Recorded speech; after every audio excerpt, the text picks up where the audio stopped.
بہت ہی محترم اور مکرم فضیلت الشیخ قاری نوید الحسن صاحب اور عزیز مکرم محسن صاحب اور دیگر برادران اسلام جو یہاں مجلس میں موجود ہیں، اور بالخصوص میرے لیے بہت ہی محترم اور مکرم عفت مآب اسلامی بہنیں، میری مائیں اور میری بیٹیاں جو اس اسلامی مرکز کے اندر تشریف لائی ہیں، اس علم اور ذکر کی مجلس میں شامل ہونے کے لیے۔ علم وہ جس سے اللہ کی معرفت اور اللہ رب العزت کی طرف انسان کو جھکاؤ اور انابت نصیب ہو، وہ علم جس کے ذریعے انسان کو رسول اللہ صلی اللہ علیہ وسلم کی ذات کا مقام اور مرتبہ معلوم ہو، اور ان کے ساتھ قلبی محبت، خلوص اور مودت میں اضافہ ہو، اور وہ علم جس سے انسان کو اپنی شخصیت اور حیثیت کا علم ہو کہ میں کیا ہوں اور میری ذمہ داری کیا ہے، میرے لیے راستہ کیا ہے، میری منزل کیا ہے، میرے مسائل کیا ہیں، اور انسان کو اپنی زندگی کی حقیقت معلوم ہو کہ یہ زندگی جو اس وقت ہم گزار رہے ہیں، اس زندگی کا مقصد کیا ہے، اس میں جو حالات انسان کو پیش آتے ہیں، ان حالات کا پس منظر کیا ہے، اور انسان کی اصل زندگی کون سی ہے جس زندگی کے لیے انسان نے تیاری کرنی ہے۔ یہ علم حقیقت میں وہ علم ہے جو دین نے عطا کیا ہے، دین کے ذریعے اللہ رب العزت نے انسانوں کو سکھایا ہے، اور اللہ رب العزت نے یہی علم سکھانے کے لیے انبیاء علیہم السلام کو مبعوث فرمایا ہے، اور انبیاء علیہم السلام کے سلسلے کی تکمیل پر، اور اس سلسلے کو اللہ رب العزت نے حضرت سیدنا مولانا محمد الرسول اللہ صلی اللہ علیہ وسلم کو مبعوث فرما کر مکمل فرما کے آئندہ کے لیے موقوف کر دیا، بند کر دیا کہ آپ کے بعد کوئی نبی اور رسول آنے والا نہیں ہے۔ سب سے افضل اور اکمل رسول اور اللہ رب العزت کے ہاں سب سے مقرب اور محبوب رسول محمد الرسول اللہ صلی اللہ علیہ وسلم آ چکے۔ پہلے آنے والے نبی ان کے آنے کی بشارت دیتے رہے، اور ان سے عہد لیا جاتا رہا کہ وہ آ جائے تو تم نے ان کے پیچھے ان کی پیروی کرنی ہے اور ان کی تصدیق و تائید کرنی ہے۔ جب وہ آ گئے تو پھر ان کے بعد کوئی آنے والا نہیں جو نبوت اور رسالت کا تاج سر پہ رکھ کے آئے، بلکہ رسول اکرم صلی اللہ علیہ وسلم کو اللہ رب العزت نے آنے والے سارے زمانوں کے لیے، سارے جہانوں اور سارے انسانوں کے لیے اپنا آخری نبی اور رسول بنا کر بھیجا، اور آپ صلی اللہ علیہ وسلم کے علم کو اللہ رب العزت نے محفوظ رکھا ہے۔ جو علم آپ صلی اللہ علیہ وسلم کو سکھایا تھا، جیسا کہ قرآن مجید میں اللہ رب العزت نے فرمایا وَأَنزَلَ اللَّهُ عَلَيْكَ الْكِتَابَ وَالْحِكْمَةَ وَعَلَّمَكَ مَا لَمْ تَكُنْ تَعْلَمُ، کہ اے میرے پیارے نبی، انزل اللہ علیک الکتاب والحکمہ، اللہ رب العزت نے آپ پر کتاب و حکمت یعنی قرآن و سنت، یہ قرآن مجید اور یہ احادیث نبویہ جو اللہ رب العزت نے رسول اکرم صلی اللہ علیہ وسلم کی طرف نازل فرمائیں اور آپ کو وحی فرمائیں، فرمایا یہ اللہ نے آپ پر اتاری ہیں۔ وَأَنزَلَ اللَّهُ عَلَيْكَ الْكِتَابَ وَالْحِكْمَةَ وَعَلَّمَكَ مَا لَمْ تَكُنْ تَعْلَمُ، اور آپ کو وہ سکھایا جو آپ نہیں جانتے تھے۔ اللہ رب العزت نے آپ صلی اللہ علیہ وسلم کو یہی دین کا علم سکھایا، اور یہ دین کا علم سکھا کر اللہ رب العزت نے رسول اکرم صلی اللہ علیہ وسلم پر جو احسان فرمایا اس کا اس طرح اظہار فرمایا وَكَانَ فَضْلُ اللَّهِ عَلَيْكَ عَظِيمًا، اور آپ پر اللہ کا بہت بڑا فضل ہے کہ اللہ نے آپ کو نبی اور رسول بنا کر، آپ پر کتاب و حکمت نازل فرما کر، آپ کو دین کا وہ علم سکھا کر اللہ رب العزت نے انسانیت کا امام، انسانیت کا معلم اور نبیوں کا قائد اور پوری آدم کی اولاد کا سردار بنا دیا ہے۔ یہ آپ پر اللہ رب العزت کا بہت بڑا فضل ہے۔ تو قابل احترام خواتین، میری اسلامی ماؤں بہنوں، یہ دین کا علم، یہ حقیقت ہے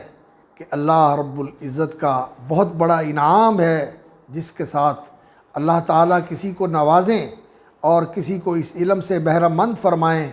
تو اس پر اللہ رب العزت کا فضل عظیم ہوتا ہے۔ تو یہ علم سیکھنا، یہ علم جاننا، اس لیے کہ انسان کی جہالت دور ہو اور انسان اندھیروں سے نکل کے روشنی میں آ جائے اور نادانیوں سے نکل کے علم و دانش کی دولت سے مالا مال ہو جائے، یہ ہر مسلمان کے لیے ضروری ہے، خواہ مرد ہو یا عورت ہو۔ رسول اکرم صلی اللہ علیہ وسلم نے فرمایا ہے، طلب العلم فریضۃ علی کل مسلم، علم سیکھنا اور علم حاصل کرنا ہر مسلمان پر فرض ہے، وہ مسلمان مرد ہو یا وہ مسلمان عورت ہو، ہر ایک پر فرض ہے کہ وہ دین کا علم سیکھے۔ اور رسول اکرم صلی اللہ علیہ وسلم نے فرمایا، من یرد اللہ بہ خیرا یفقہہ فی الدین، اللہ رب العزت جس کو خیر سے مالا مال فرمانا چاہتے ہیں، خیر سے اس کا دامن، اس کی جھولی بھرنا چاہتے ہیں، اس کو خیر سے بہرہ یاب فرمانا چاہتے ہیں، یفقہہ فی الدین، اللہ تعالیٰ اس کو دین کی سمجھ اور دین کا فہم عطا فرماتے ہیں، اور اللہ رب العزت اس کے لیے دین کا دروازہ کھول دیتے ہیں کہ وہ دین سیکھے، دین سمجھے اور دین پر عمل کرے۔ قابل احترام خواتین، سامعین اور حاضرین، دین یہ وہ طرز زندگی ہے جو اللہ رب العزت نے انسان کے لیے مقرر فرمایا ہے اور پسند فرمایا ہے کہ انسان اس دین والے طرز حیات کو اپنا کر زندگی بسر کرے۔ انسان کے اندر اللہ رب العزت نے بہت عظیم صلاحیت اور قوت رکھی ہوئی ہے کہ انسان ترقی کر کے بلندی کی طرف اپنا سفر جاری رکھ کے بہت اعلیٰ اور اونچے مقام تک پہنچ سکتا ہے۔ اور معلوم ہونا چاہیے کہ جنت اللہ رب العزت نے آسمانوں کے اوپر بنائی ہوئی ہے، اور جہنم یہ زمینوں کے نیچے ہے، اسفل سافلین، بہت گہرائی کے اندر نیچے جہنم ہے، اور بہت بلندی کے اوپر عند سدرۃ المنتہا، آسمانوں سے اوپر سدرۃ المنتہا، وہاں ہے عندہا جنت الماوا، وہ جنت جو اہل ایمان کا ٹھکانہ بننے والی ہے۔ تو اس جنت تک پہنچنے کے لیے انسان کو بڑی بلندی کا سفر کرنا ہے، اور اس بلندی کے سفر کے لیے جو علم انسان کے لیے ضروری ہے وہ یہی علم ہے کہ انسان کو دین کا پتہ ہونا چاہیے کہ میرا دین مجھ سے کیا چاہتا ہے اور میرے دین کے کیا تقاضے ہیں، اور اللہ رب العزت نے میرے لیے کون سا طرز عمل پسند کیا ہے۔ اس طرز عمل کو جاننا، اس طرز عمل کو سمجھنا اور پھر اس کے مطابق اپنے آپ کو ڈھالنا، یہ ہر انسان کے لیے ضروری ہے۔ اور انسان کو اللہ رب العزت نے اس طرح بنایا ہے کہ آدم علیہ السلام کو اللہ رب العزت نے مٹی سے بنایا، ان کا کالبد خاکی بنانے کے لیے زمین کے مختلف قطعوں سے مٹی جمع کروائی، جبریل امین نے مٹی کے مختلف رنگ جمع کر کے آدم علیہ السلام کے لیے خمیر اٹھانے کے لیے مٹی کا ایک ڈھیر جمع کیا اللہ رب العزت کے حکم سے،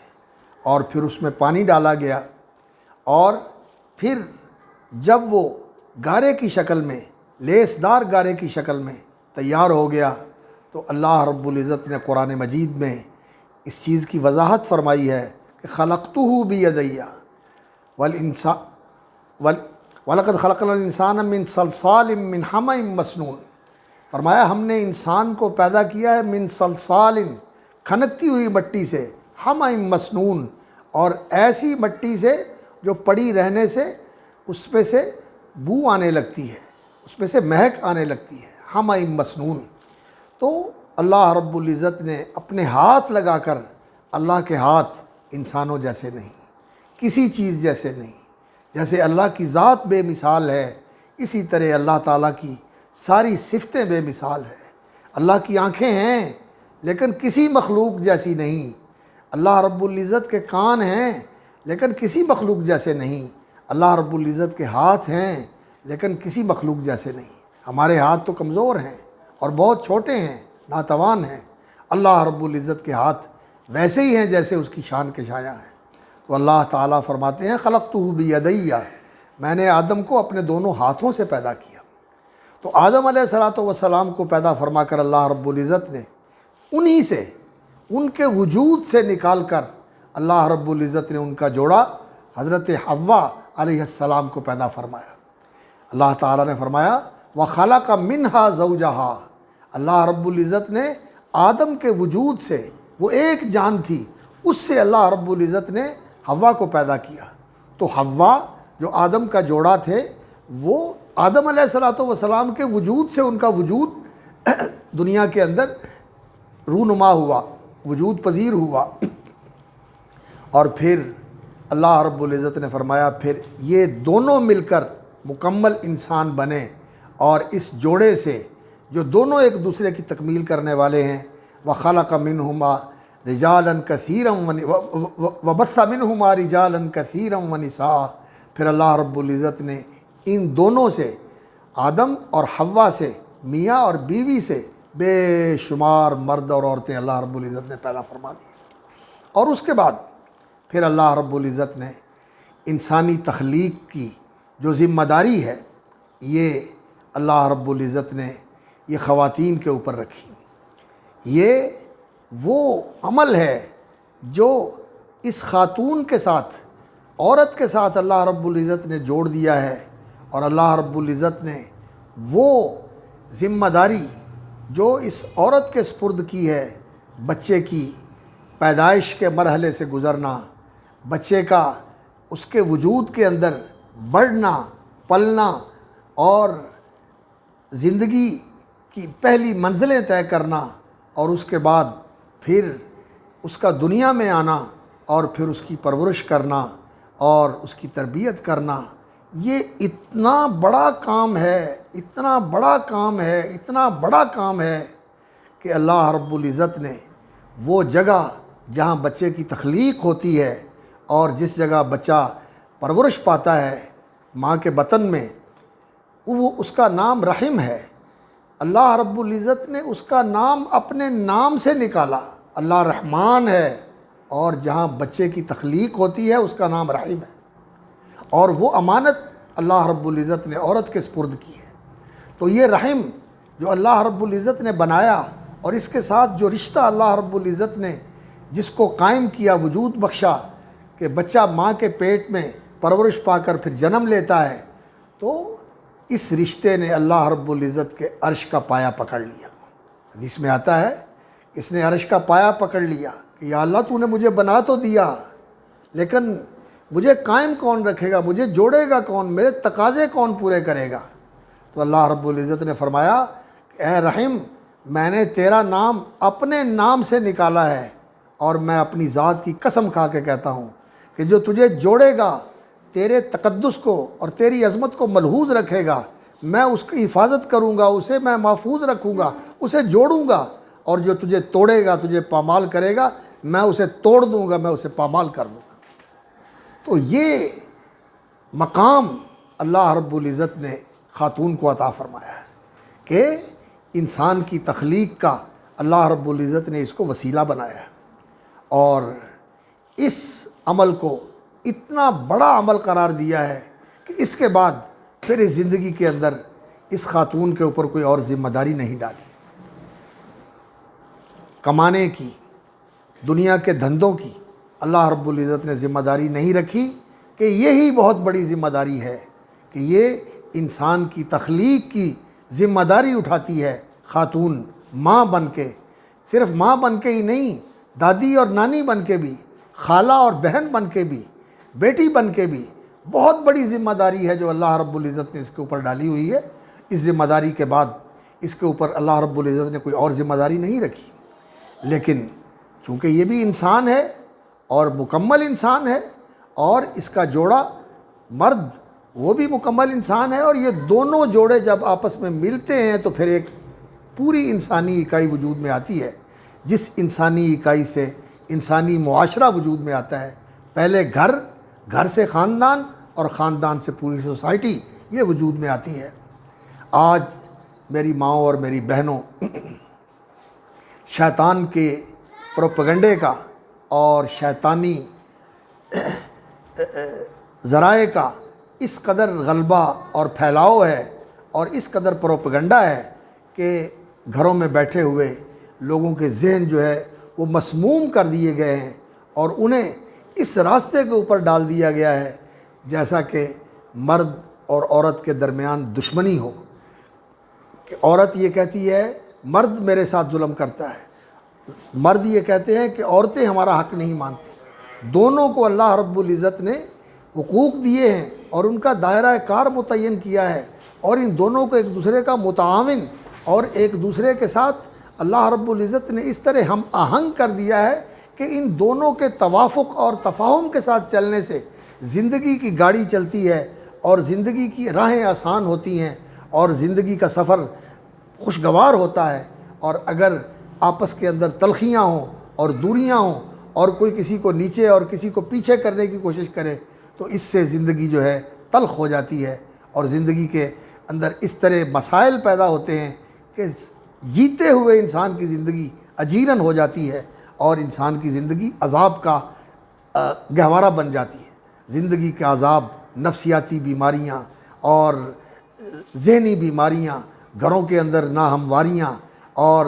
گھروں کے اندر بے چینیاں اور بے قراریاں، اور پھر اس بے چینی اور بے قراری کی وجہ سے کہیں خودکشی ہو رہی ہے، اور کہیں کسی کے ساتھ زیادتی ہو رہی ہے، اور کسی کے ساتھ ظلم ہو رہا ہے۔ یہ جو بے راہ روی انسانوں کے اندر آ گئی ہے، یہ اس وجہ سے ہی آئی ہے، مردوں میں بھی ہے اور عورتوں میں بھی ہے، اور شیطان ہے جو اس پوری تحریک کے پیچھے ہے، اور شیطان کے ایجنٹ اور اس کے اعلی کار ہیں جو ان چیزوں کو بہت زیادہ وسیع پیمانے پر پھیلا کر گمراہ کرنے کی کوشش کرتے ہیں۔ تو اس دور کے اندر اپنے آپ کو بچانا، اپنے گھر کو بچانا، اپنی اولاد کو بچانا، اپنے عزیز و اقارب کو بچانا، یہ ہر مسلمان مرد اور عورت کا فرض ہے۔ رسول اکرم صلی اللہ علیہ وسلم نے فرمایا، کلکم راعٍ وکلکم مسئول عن رعیتہ، تم میں سے ہر شخص راعٍ ذمہ دار ہے۔ وہ ذمہ دار ہے جیسے بادشاہ ہوتا ہے، جیسے کسی شہر کا حاکم ہوتا ہے، جیسے کسی فیکٹری کا ڈائریکٹر ہوتا ہے، اسی طرح تم میں سے ہر ایک راعٍ ذمہ دار ہے، وہ محافظ ہے، وہ امین ہے، وہ اللہ کے ہاں جواب دہ ہے، ومسئول عن رعیتہ، اور اس سے پوچھا جائے گا اس کی رعیت کے بارے میں جو اس کی کفالت میں ہے، جو اس کے سامنے ہے۔ فرمایا الرجل راعٍ فی بیتہ،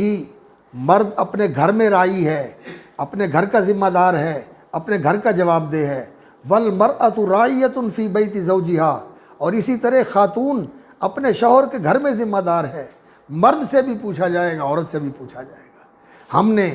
اپنی ذات کا بھی جواب دینا ہے، اور اپنی اولاد کا بھی جواب دینا ہے، اور اپنے خاندان کا اور عزیز و اقارب کا بھی جواب دینا ہے۔ کیا جواب دینا ہے؟ کہ جو میری ذمہ داری تھی وہ میں نے پوری کی، جو میرا فرض تھا وہ میں نے ادا کیا، جو میرے اوپر حقوق تھے وہ میں نے پورے کیے۔ انسان نے اپنی ذات کی بھی ذمہ داری ادا کرنی ہے، اپنے آپ کو بھی انسان نے سدھارنا ہے، اور اپنے آپ کو بھی سنوارنا ہے، اور انسان نے اپنی اولاد کی بھی تربیت کرنی ہے۔ آج یہی سمجھا جاتا ہے کہ اولاد پیدا کرنے کے بعد ان کے لیے اچھا لباس، اچھی رہائش، اچھا کھانا، اور دنیاوی اچھی تعلیم یہ مہیا کر دی جائے تو ماں باپ سمجھتے ہیں کہ ہم نے اپنی ذمہ داری پوری کر دی۔ یقین جانیے یہ چیزیں بڑی اہم ہیں انسان کی زندگی کے اندر، کہ اس کو اچھا پہنایا جائے، اچھا کھلایا جائے، اچھی رہائش دی جائے، ماں باپ کا پیار اس کو ملے، اور اس کے بچپنے کے جو خواب ہیں وہ پورے کیے جائیں، اور اس کے جو ارمان ہیں اور اس کی جو خواہشات ہیں ان کو اچھے طریقے سے پورا کیا جائے۔ یہ بڑی اچھی بات ہے، اور ایسا کر دیا جائے تو بہت اچھا ہے اگر اللہ تعالیٰ وسائل دے تو۔ لیکن اصل چیز یہ ہے کہ جو انسان ہے اسے صحیح معنوں میں انسان بنایا جائے۔ تو انسان کون بنائے گا؟ انسان تو وہی بنائے گا جو خود انسان ہوگا، جس کے اندر خود انسانیت پوری طرح پر آ چکی ہے، وہی اگلے انسان کو انسان بنائے گا۔ انسان وہ ہوتا ہے جو اللہ کو پہچاننے والا ہو، انسان وہ ہوتا ہے جو نعمت ملے تو اللہ کا شکر کرنے والا ہو، انسان وہ ہوتا ہے جو جیسے بھی حالات آ جائیں اللہ رب العزت سے جڑا رہنے والا ہو، نعمت کے ساتھ بھی اللہ کا شکر کرنے والا، اور اگر آزمائش آ جائے تو پھر صبر کر کے اللہ رب العزت سے دعا کرنے والا کہ یا اللہ آسانی فرما دے اور اسے نجات عطا فرما دے۔ انسان وہ ہے جو سب سے اکمل انسان ہیں، محمد الرسول اللہ صلی اللہ علیہ وسلم، ان کی سیرت و سنت کو سامنے رکھے، اور ان کی سیرت و سنت کو سامنے رکھ کے اس کو اپنانے کی کوشش کریں۔ اور رسول اکرم صلی اللہ علیہ وسلم کی زندگی جہاں مردوں کے لیے نمونہ ہے، بادشاہوں کے لیے نمونہ ہے، اور فوج کے جرنیلوں کے لیے نمونہ ہے، تاجروں کے لیے نمونہ ہے، حتیٰ کہ مزدوروں کے لیے نمونہ ہے، ہر قسم کے انسان کے لیے رسول اکرم صلی اللہ علیہ وسلم کی زندگی کے اندر اللہ رب العزت نے بہترین نمونہ رکھا ہوا ہے۔ تو اسی طرح اللہ تعالیٰ نے رسول اکرم صلی اللہ علیہ وسلم کا گھر، آپ صلی اللہ علیہ وسلم کا گھر، آپ کی ازواج مطہرات امہات المومنین، ان کو بھی نمونہ بنایا، اور ان کے ذریعے اللہ رب العزت نے پوری انسانیت کی جتنی خواتین ہیں ان کے لیے بھی نمونہ پیش کیا کہ ایک خاتون کے لیے کون سی زندگی آئیڈیل ہے، کون سی زندگی رول ماڈل ہے، کہ وہ اس زندگی کو سامنے رکھ کے اس کے مطابق اپنی زندگی بنانے کی کوشش کرے۔ تو رسول اکرم صلی اللہ علیہ وسلم کی ازواج مطہرات اور رسول اکرم صلی اللہ علیہ وسلم کی بنات طاہرات، آپ صلی اللہ علیہ وسلم کی بیٹیاں، اور آپ صلی اللہ علیہ وسلم کی صحابیات طیبات، وہ پاک باز خواتین صحابیات جنہوں نے رسول اکرم صلی اللہ علیہ وسلم پر ایمان لا کر پھر وہ مقام حاصل کیا کہ اللہ رب العزت نے ان سے بھی اپنی رضا کا اظہار فرمایا، اور جہاں صحابہ سابقون الاولون مہاجرین اور انصار اللہ رب العزت نے ان کو اپنی رضا کا سرٹیفکیٹ عطا فرمایا، اسی طرح اللہ رب العزت نے مہاجرات اور رسول اکرم صلی اللہ علیہ وسلم کی بنات طاہرات اور آپ کی ازواج مطہرات، ان کو بھی اللہ رب العزت نے اپنی رضا کے سرٹیفکیٹ عطا فرمائے، اور یہ ہمارے لیے نمونہ ہیں، یہ ہمارے لیے رول ماڈل ہیں۔ ہم نے ان کی زندگی کو سامنے رکھ کر اپنی زندگی کو ان خطوط پہ چلانا ہے، اور اس رنگ میں اور اس ڈھنگ میں ڈھالنا ہے جس ڈھنگ میں ان کی زندگی ڈھلی ہوئی تھی، اور وہ رنگ اپنی زندگی پر چڑھانا ہے جو ان کی زندگی کا رنگ تھا، اللہ کی محبت والا رنگ، اللہ کی معرفت والا رنگ، اللہ کی خشیت والا رنگ، اور اللہ رب العزت کی عبادت والا رنگ، رسول اکرم صلی اللہ علیہ وسلم کی سنت کے اتباع والا رنگ، اور جو رسول اکرم صلی اللہ علیہ وسلم کا حکم ہو اس کو صدق دل سے قبول کرنا، اور پھر دل کی رضا اور رغبت کے ساتھ اسے تسلیم کر کے اس پر عمل پیرا ہو جانا۔ یہ رنگ ہے ان خواتین کا جو رسول اکرم صلی اللہ علیہ وسلم کی زندگی کے اندر اللہ رب العزت نے آپ صلی اللہ علیہ وسلم کو نصیب فرمائیں۔ آپ کی ازواج مطہرات، آپ کی بنات طاہرات اور آپ کی صحابیات رضی اللہ تعالی عنہن وعن صحابت اجمعین، اللہ تعالیٰ ان سے راضی ہو، اور اللہ رب العزت میں ان کے نقش قدم پر چلنے کی توفیق عطا فرمائے۔ تو دین اور اسلام یہ اللہ رب العزت نے ہمارے لیے پسند فرمایا ہے اور ہمارے لیے مقرر فرمایا ہے۔ آج اس دین کو سیکھنا بہت ضروری ہے، اس لیے کہ دین سے دوری بہت زیادہ ہو گئی، اور رسم و رواج کی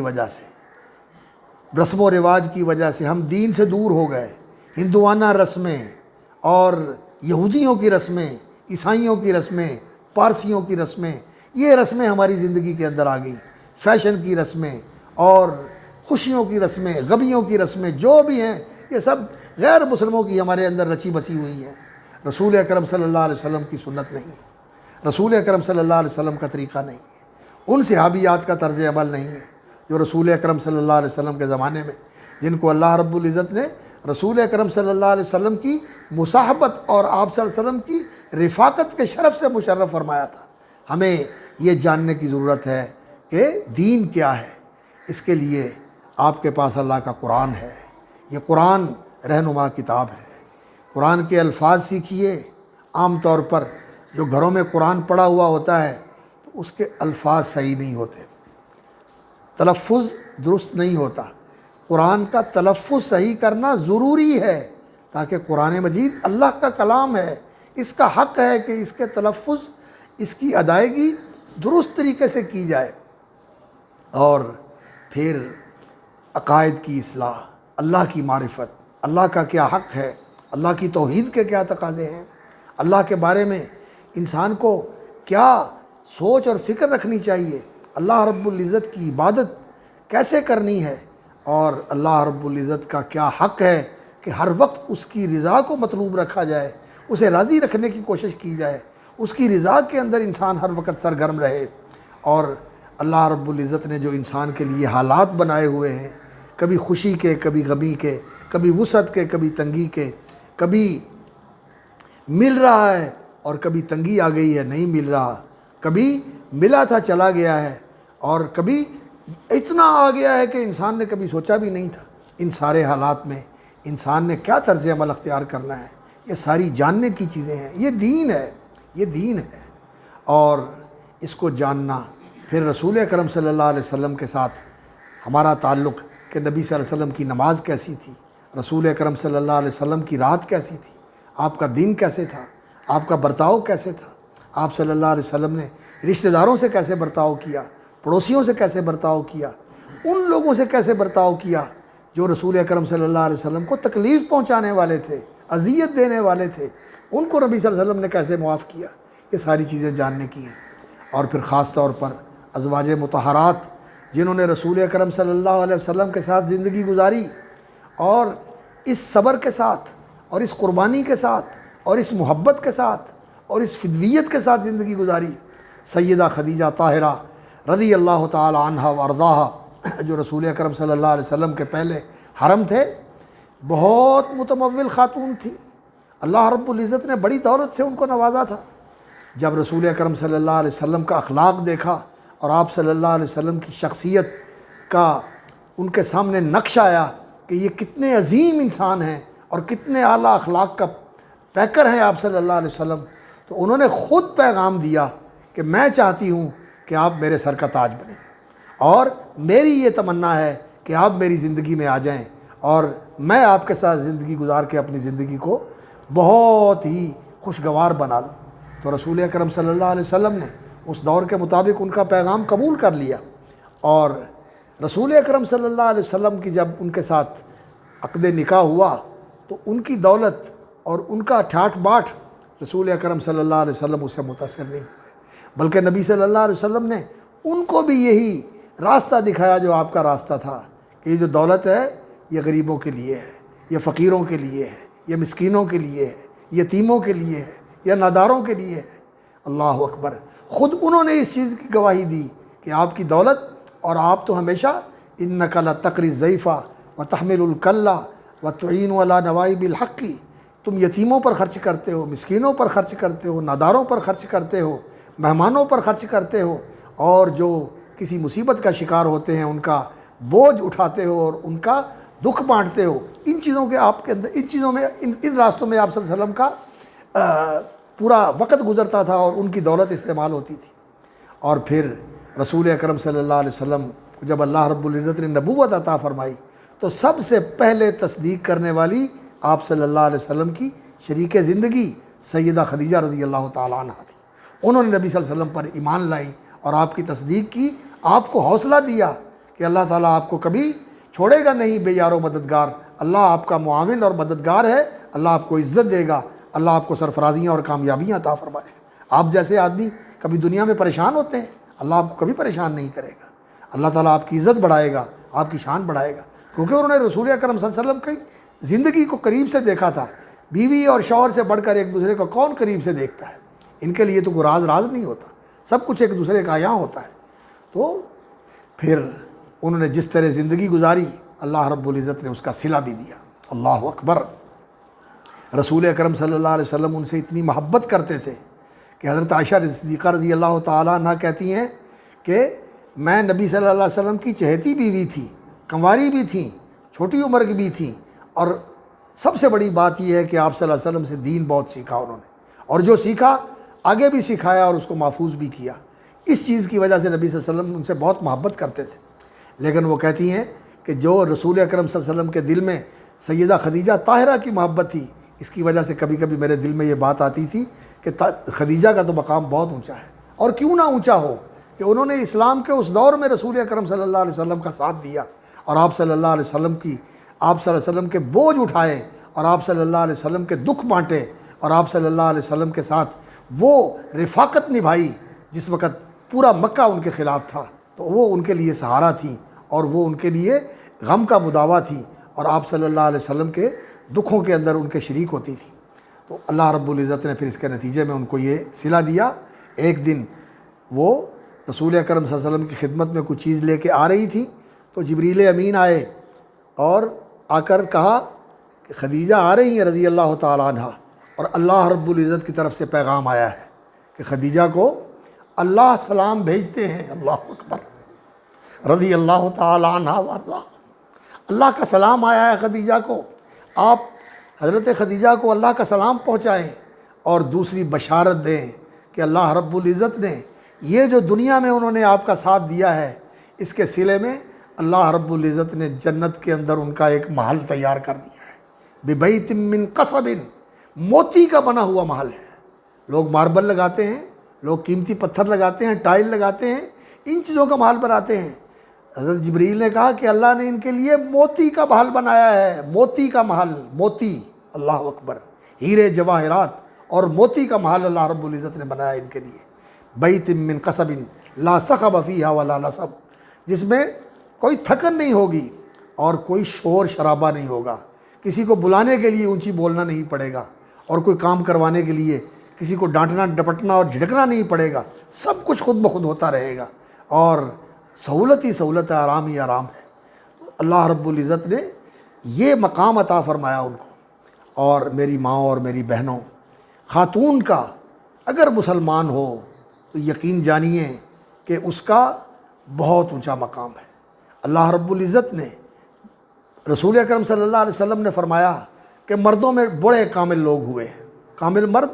کامل من الرجال کثیر، مردوں میں سے ڈھیر مرد کامل ہوئے ہیں، رسول آئے ہیں، نبی آئے ہیں، صدیق آئے ہیں، شہید ہوئے ہیں، لیکن فرمایا عورتوں میں سے جو کامل ہوئی ہیں وہ تھوڑی ہیں۔ ان کامل عورتوں میں سے نبی صلی اللہ علیہ وسلم نے ایک خاتون کا ذکر فرمایا جو فرعون کی بیوی آسیہ تھی، فرمایا وہ کامل خاتون تھی، عظیمت کا پہاڑ تھی، اور دوسری مریم صدیقہ تھی، اور تیسری نبی صلی اللہ علیہ وسلم نے فرمایا خدیجہ بنت خویلد ہے۔ یہ وہ خواتین ہیں جو کامل خواتین تھیں، یعنی خاتون کے لیے جو مقام اور مرتبہ ہے اس کے اعلیٰ ترین مقام تک پہنچنے والی تھی، اور یہ مقام جو ان کو ملا ہے دین کی وجہ سے ملا ہے۔ آسیہ بنت مزاحم جو فرعون کی اہلیہ تھیں، اللہ اکبر، وہ کتنا بڑا کافر تھا اور یہ کتنی بڑی مومن تھی۔ اللہ رب العزت نے قرآن مجید میں ان کا ذکر فرمایا، سورہ تحریم کے اندر صرف ذکر ہی نہیں فرمایا بلکہ اللہ رب العزت نے یہ فرمایا کہ ضرب اللہ مثلا للذین آمنوا امرأۃ فرعون، اہل ایمان کے لیے،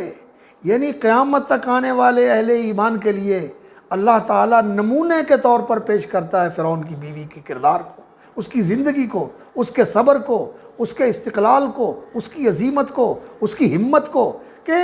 اس اللہ کی بدی نے راج سنگھاسن کو ٹھوکر مار دی، اور وہ ملک کی ملکہ تھی، اللہ کے لیے اس نے اس کو پاؤں کی ٹھوکر سے ٹکرا دیا اور عذاب والی زندگی قبول کر لی، اور اتنی بڑی قربانی دے کر اللہ سے درخواست کی رب ابن لی عندک بیتا فی الجنہ، اللہ میرا جنت میں گھر بنا دے۔ اور روایات میں آتا ہے کہ جنت میں اللہ نے گھر بنا دیا اور سارے پردے ہٹا کے اللہ نے وہ جنت کا گھر ان کی آنکھوں کے سامنے کر دیا۔ میخیں ٹھکی ہوئی ہیں اور اذیت دی جا رہی ہے، اور وہ اپنے گھر کو دیکھ کے مسکرا رہی ہیں کہ اللہ نے میرے لیے جنت کا گھر بنا دیا، یہ میرے لیے دے دیا۔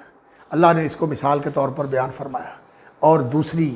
حضرت مریم صدیقہ رضی اللہ تعالی عنہ وعلیہ السلام، حضرت عیسیٰ علیہ السلام کی والدہ ماجدہ، ان کی عفت، ان کی پاک بازی اور ان کی عبادت اور ان کا قنوت، اللہ کی بندگی کے اندر ان کا ہر وقت سرگرم رہنا، یہ اللہ رب العزت نے دوسری مثال بیان فرمائی۔ وَمَرْيَمَ ابْنَتَ عِمْرَانَ الَّتِي أَحْصَنَتْ فَرْجَهَا، ان کا تحفظ، عفت معابی، پاک بازی اور ان کی نیکی والی سوچ اور عبادت والی زندگی، اللہ رب العزت نے اس کو مثال کے طور پر بیان فرمایا اہل ایمان کے لیے کہ دیکھو اس طرح اپنی عفت و عصمت کی حفاظت کی جاتی ہے جیسے مریم صدیقہ نے کی۔ اور پھر حضرت خدیجہ رضی اللہ تعالی عنہ، مال تھا، دولت تھی، بہت عالی خاندان کی خاتون تھی۔ جب رسول اکرم صلی اللہ علیہ وسلم کے پاس آئیں،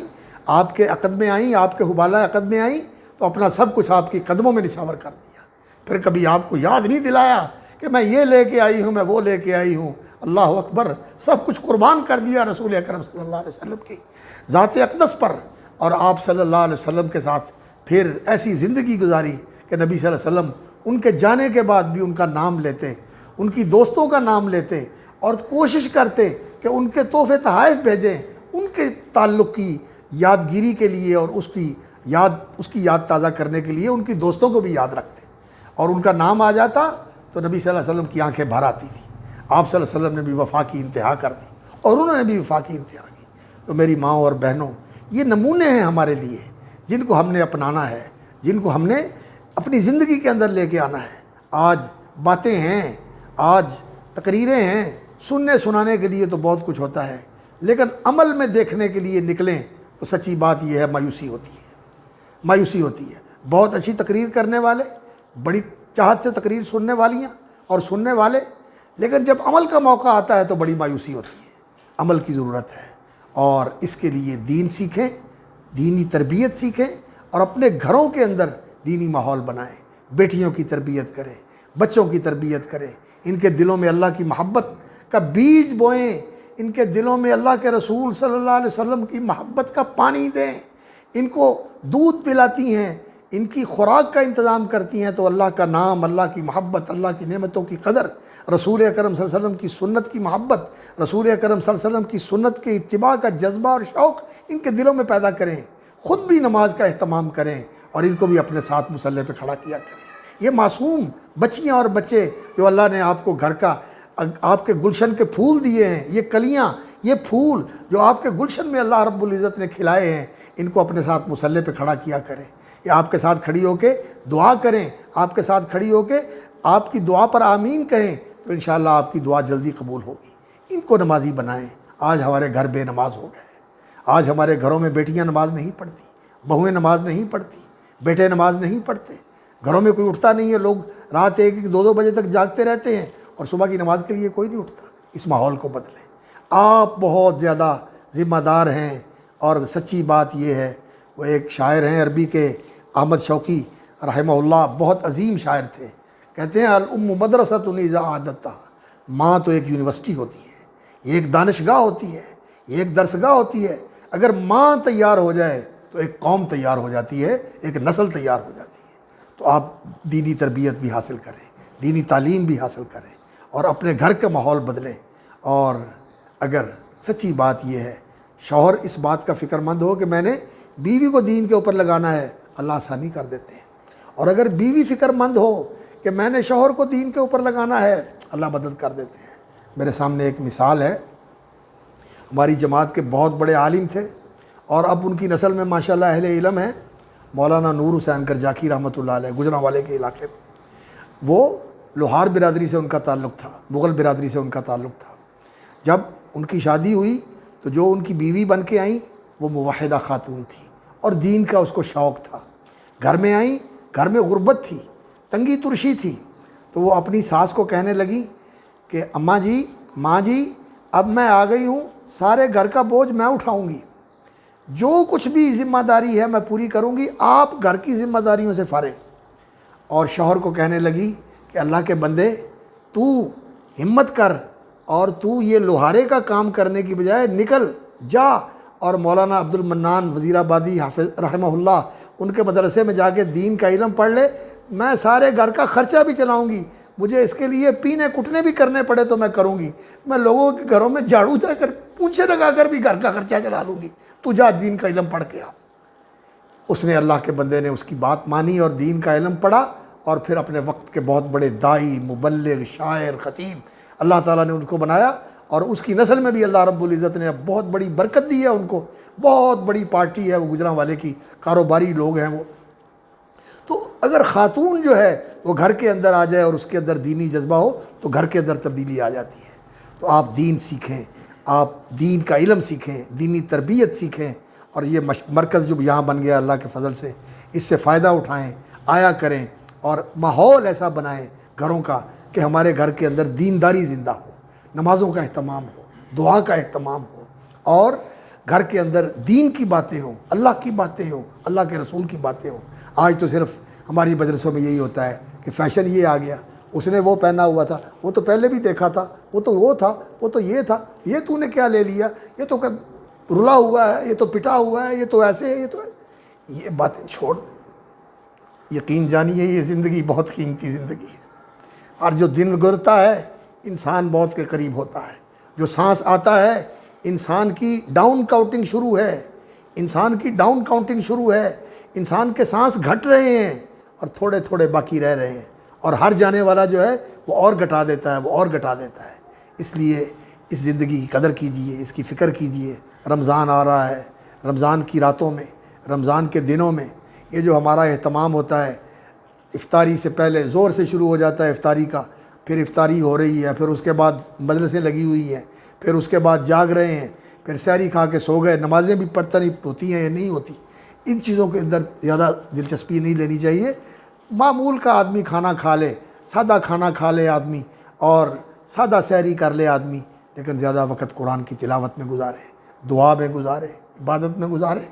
کتنے ہی لوگ تھے پچھلے رمضان میں چلے گئے، آج ان کی زندگی میں رمضان نہیں ہے۔ ان سے جا کے کوئی پوچھے